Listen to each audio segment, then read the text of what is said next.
Oi pessoal, hoje nós vamos continuar a matéria de conjuntos, falando sobre propriedade dos conjuntos.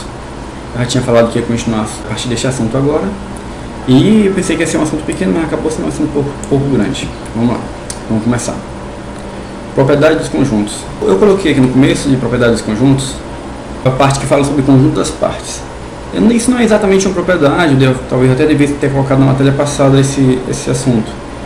Mas como eu já terminei a aula passada e depois lembrei que tinha que falar sobre isso, eu botei logo no início essa matéria, mas não deixei de ser uma propriedade também. Então vamos lá. Conjunto das partes. Dado um conjunto A, chama-se conjunto das partes de A aquele que é formado por todos os subconjuntos de A. Veja bem, a notação desse conjunto das partes é esse P, é um pouco bem desenhado, parêntese A. Então, o que é que ele é? Ele é um conjunto formado por todos os subconjuntos do conjunto A. Mas vamos exemplificar para ficar mais fácil. O conjunto A. Quem são os subconjuntos desse conjunto A? O próprio conjunto vazio, que é subconjunto de todos os conjuntos, e ele próprio, que é subconjunto dele mesmo. Só tem esses dois subconjuntos de A. Então, o conjunto das partes de A é justamente o conjunto formado por esses dois subconjuntos. Está aqui, ó. O conjunto das partes de A é igual a chaves vazio e o conjunto A fecha chaves de novo. Outro exemplo um pouco maior. Se A for igual a B e C, os subconjuntos de A, quem são? O vazio, como eu falei, é subconjunto de todos os conjuntos. O conjunto Azinho, sozinho, o Bzinho, o C, o A e o B, o A e o C, o B e o C e eles todos três. Na verdade são 1, 2, 3, 4, 5, 6, 7, 8 subconjuntos de A, certo? Mas veja, preste atenção numa coisa. A e B é a mesma coisa que você dizer B e A. O que interessa é o que está dentro do conjunto, então a ordem não importa. Tudo bem? Por isso só são esses 8 subconjuntos. Então, o conjunto das partes, no caso, seriam quem? Vazio, conjunto A, B, todos esses que estão aqui, certo? Acho que ficou fácil de entender. Vamos agora falar sobre as propriedades realmente. Vamos começar com as propriedades simples.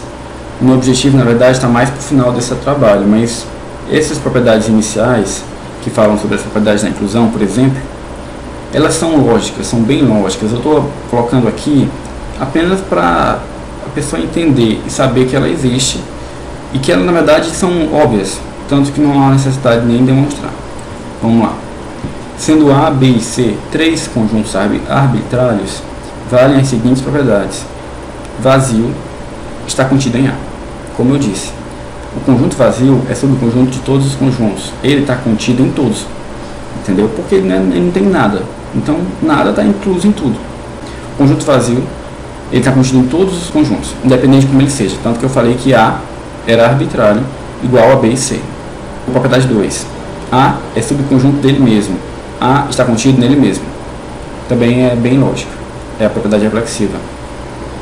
Aí começa a complicar um pouco mais a partir da terceira propriedade, que é a propriedade antissimétrica, que fala o seguinte: se A está contido em B e B está contido em A, isso implica que A é igual a B.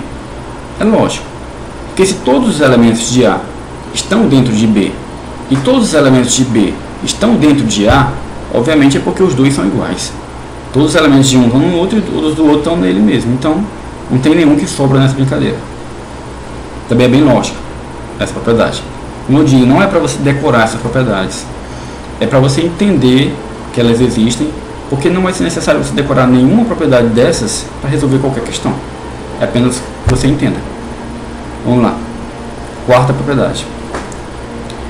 Se A está contida em B e B está contida em C, implica que A está contida em C. É lógico. Essa quarta eu até fiz um desenho. Se o A está contido em B, veja bem, ó, o A está contido dentro de B, e B está contido em C, obviamente A também está contido em C. Não é lógico? É só para exemplificar realmente. Também é bem simples essas propriedades.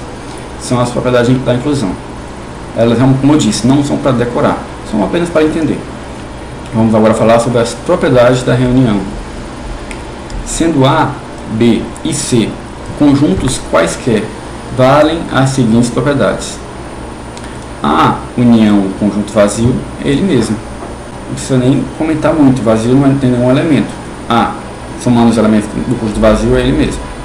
Chamado até de elemento neutro, não faz diferença. Conjunto vazio na reunião. Outra coisa, A união B é igual a B união A. O que é união? Já falei. É um conjunto formado pelos elementos de A e juntos somados os elementos de B.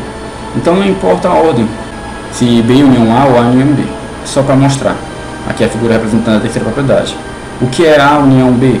São todos esses elementos aqui que estão dentro aqui, certo? Então, uma ou outra diferença, começando B ou começando A, não faz diferença.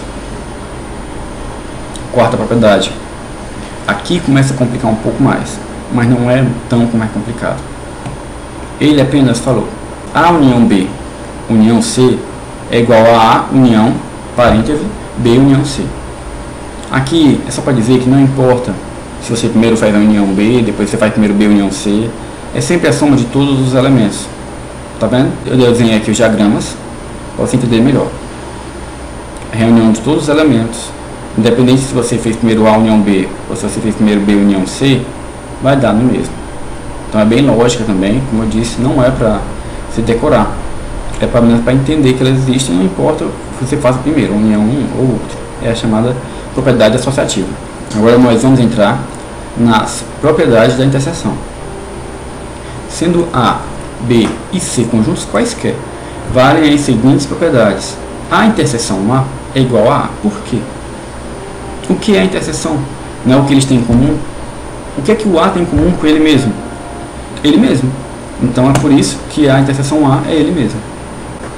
Agora, segunda propriedade. A interseção universo. O universo, como a gente já falou, são todos os elementos que estão no contexto da questão e o A está contido dentro dele. Então o que é que o A tem em comum com tudo que existe? Ele mesmo também. Bom, terceira propriedade. A interseção B é igual a B interseção A. É outra coisa que, como eu disse, não importa a ordem. O que A tem em comum com B é a mesma coisa que B tem em comum com A. O que eles têm em comum é igual, não importa a ordem. Mostrando aqui em diagramas. O que eles têm em comum é só essa parte do meio. Então não importa se você começar pelo B, se começar pelo A, como os elementos que eles têm em comum sempre estão aqui no meio, independente da ordem que você fizer. Quarta propriedade. A interseção B interseção C é igual a A interseção B interseção C. Quem é o B interseção C? B interseção C é essa parte roxa, mas essa parte verde.